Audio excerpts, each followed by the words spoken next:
Déformation du visage, des membres ou des os. Certaines maladies rares, souvent génétiques, peuvent rendre la vie particulièrement difficile, en transformant profondément le corps tel qu'on le connaît. Toutes les choses dans la vie ou dans la nature a une réponse. Alors vous voudrez savoir pourquoi ils sont comme ça? Vous vous souvenez d'Elephant Man? Le célèbre film de David Lynch s'inspire de l'histoire de Joseph Merrick décédé en 1890 qui souffrait d'un syndrome de Proté.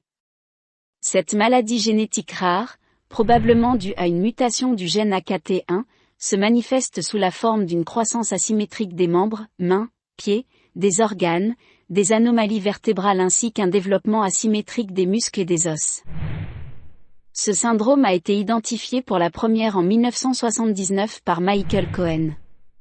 Les personnes concernées présentent des risques accrus de mort subite, d'anomalies du système nerveux central, de tumeurs et d'autres maladies.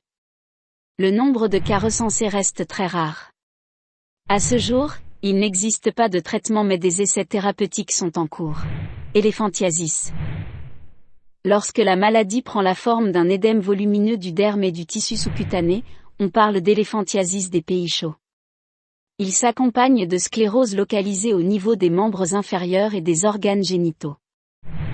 Causée par une inflammation du rectum, l'éléphantiasis génito-anorectale est également surprenant. Dans certains cas, la maladie est causée par un parasite, la filaire de Bancroft, qui vit dans le circuit lymphatique.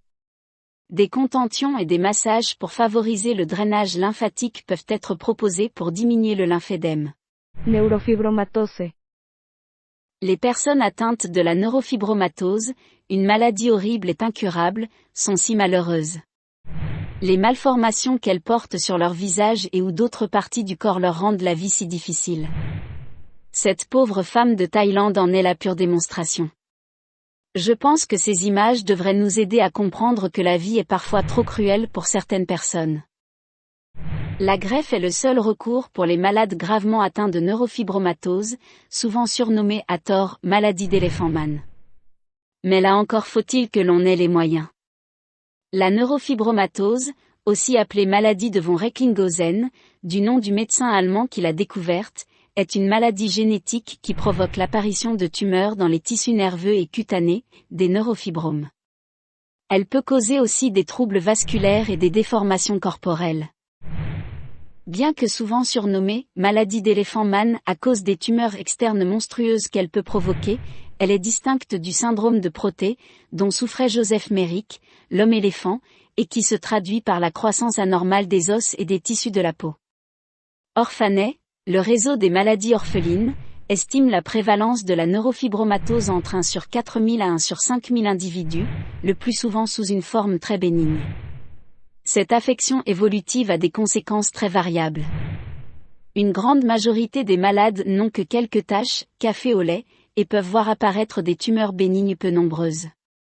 Mais dans certains cas rares, les symptômes cutanés peuvent être très importants, provoquant une déformation importante du visage, des neurofibromes peuvent atteindre des tailles de plusieurs centimètres. Aucun traitement ne peut guérir cette maladie à l'heure actuelle. Malgré la découverte en 1990 du gène responsable de cette affection, la greffe reste aujourd'hui le seul recours.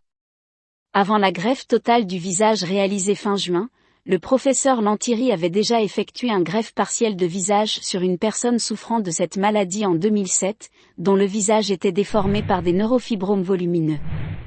La vie des malades fortement affectés est très difficile. Ils peuvent parfois être soulagés par des opérations chirurgicales ou laser pour détruire certains fibromes volumineux, sans être guéris pour autant. Une fille laissée sans visage par une maladie rare, n'a ni yeux, ni nez. Une jeune femme a vécu toute sa vie sans visage alors que les médecins ont averti que la chirurgie pourrait la tuer. Maintenant, ils pensent que cela peut cacher une tumeur. Khadija Khatoun, 21 ans, a une masse de peau qui pend de son front et pas yeux ni de nez, juste une petite fente. Les parents Rachid Mullah et Amina Bibi ont déclaré qu'ils n'étaient initialement pas au courant de l'état de leur fille, mais qu'ils se sont inquiétés après qu'elle n'a pas ouvert les yeux alors qu'elle avait 2 mois. Ils ont dit que les médecins leur avaient dit qu'ils ne pouvaient rien faire, et que toute tentative de chirurgie aurait pu la tuer.